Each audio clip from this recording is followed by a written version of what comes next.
I'm talking now to Louie, who's calling in from Florida.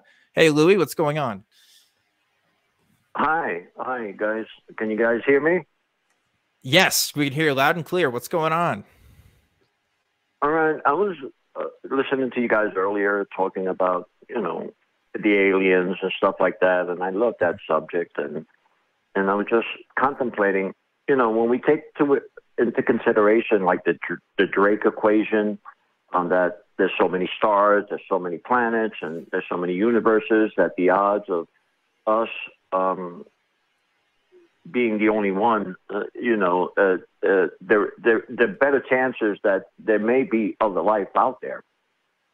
But I just came up with some kind of theory in my head, and that's just me playing around with the way I like to think about these things, is that as far as a mammal is concerned, because every universe, every solar system, every galaxy is different from another. They're alone in the way they stand because they're all different, and you'll never find one the same in this universe, any solar system or planet so are we the only conscious things maybe in this whole universe? Are we the only intelligent in this vast universe? Because we know consciousness exists in animals, and to a certain extent they realize that they exist, but and then we're far a little bit more superior than the animals, so our consciousness is even more, it entails a lot more other things of us thinking, pondering, and judging, and contemplating, and inquiring. So could we be the only things really that exist in the universe that thinks this way, and everything else is maybe there may be an intelligent life, but it really doesn't have a conscious like we do? Yeah. I just wanted to see what you and Jamie might consider about those odds. The Drake equation might be just kicked out of the doorway. It might be just down the road, because really we're just it. It could be. Jamie, I want to hear your thoughts. Wow. So this is out, stretching my beyond my expertise, but my instinct, because I love this stuff as well, and I haven't sort of rerun the Drake equation recently, but I get the sense that with some of the commentators talking about the Drake equation, they seem to actually be, edging more that way, that maybe we are the only consciousness in the universe and we are just unique and special. And, they seem to be getting a little bit more cynical about whether there are others out there. My instinct is sort of the other way, and that I think it links back to the earlier part of our conversation about ultimately what I think sentience and what I think consciousness is likely to be. So I think if you go back to super simple life forms, in a sense, they're already acting in quite a naturalistic way, and that, even an archaea or a microbe or a bacteria or something very, very simple is engaging with its environment. It's trying to explore reality. It's responding. As it gets more complex, as you sort of move up the evolutionary scale of richness, they start to develop internal representations, some form of, you might call it knowledge. It's not knowledge like we have in our minds, but it is knowledge that's encoded in their structure or their DNA about the environment that enables them to persist. And at some point, sorry. Yeah, go ahead, Lee. No, and I was just figuring that the microorganisms and everything do adapt, because when they encounter another organism, they would test it and they would adapt or either die out, or they would, try to adapt to that other one or try to kill it off, because that's what biological forms tend to do, as far as when we talk about organisms and viruses and all this kind of stuff, that are the first things that I guess, makes it all happen. These are the first things that happen, before we even exist. But I apologize. Go ahead, Jamie. No, that's fine. But I think we can imagine that sort of pattern, assuming some form of self-replicating homeostatic, life starts at all somewhere else. Once you've got past that stage and there are these sort of, eddies in the second law of thermodynamics, and, some form of life is happening, you can see that progressing, and you can see then how, the perceptual apparatus of these entities might evolve and improve over time, detection of light or food sources or, vibrations in the air. But you might also recognize how being able to represent that information in, our DNA can only really improve through the generations, through, billions of things dying out through the awful, deadly process of, genetic Darwinism.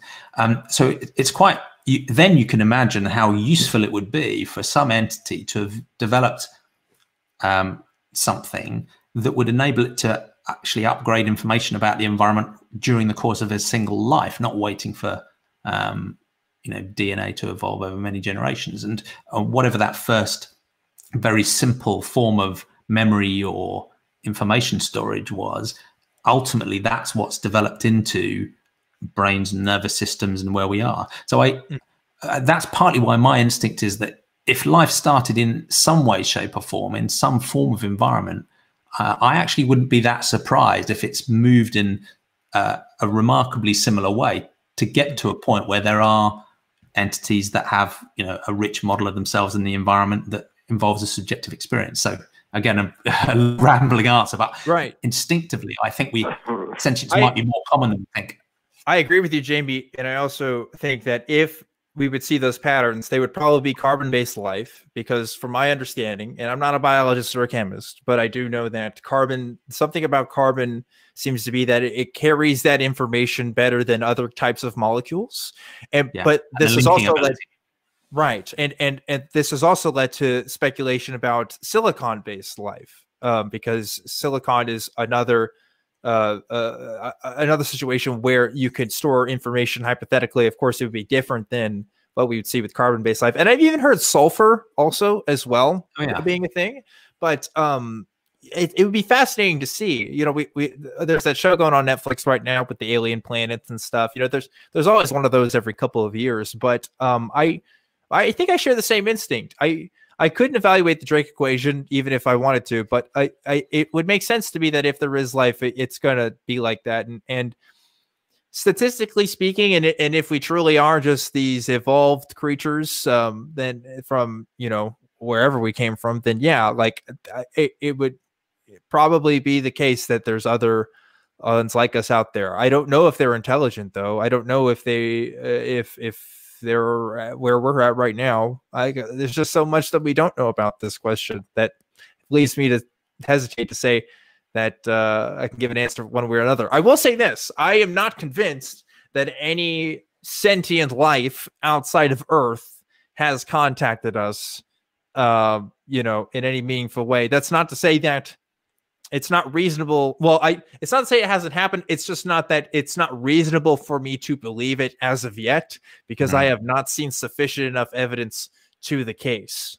Okay, so it's a bit different, right? I'm not saying completely, absolutely not. It's just that I have not seen any evidence that would convince me that that's true or that that's happened. But yeah, both of us gave our non-expert answers to this, Louis. I hope that was sufficient for you. Well, just one last thing I just wanted to say.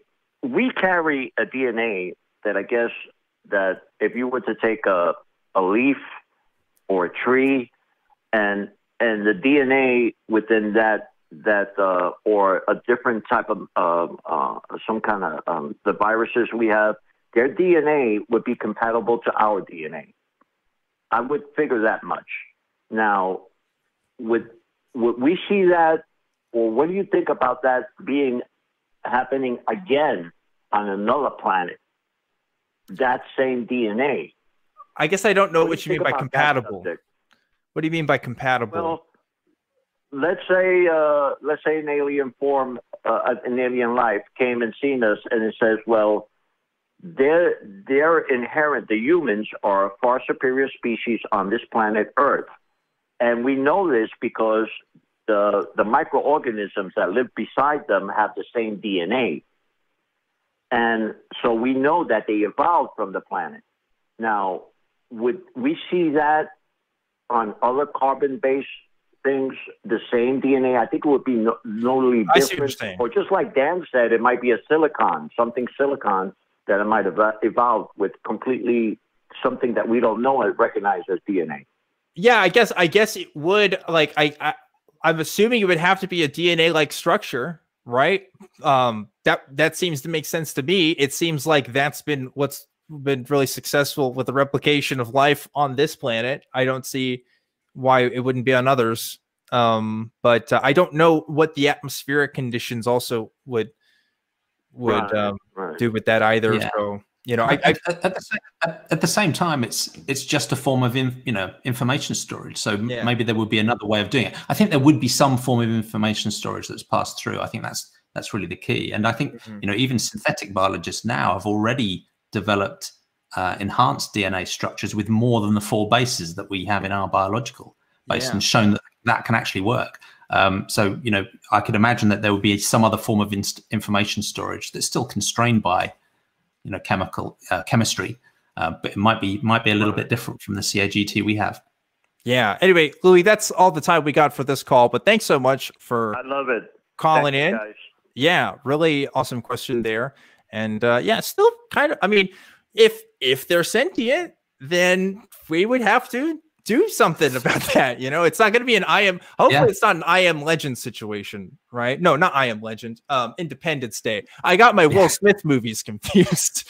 But yeah, where we have to do. Yeah, and we wouldn't, you know, and we wouldn't be 100% confident that they were or they weren't sentient. But then I'm not 100% confident you're sentient, Dan. So right, this is something that comes up too, because it's like, oh, well, I don't know if Jaime isn't a robot right now. You know, like I can't completely demonstrate that, but I have to make the assumptions based on, you know, whatever, right? It's just kind of, all I can see is a screen at the moment. So yeah. You know. Yeah, but we're all in the Matrix, yada yada yada. We've all been there before.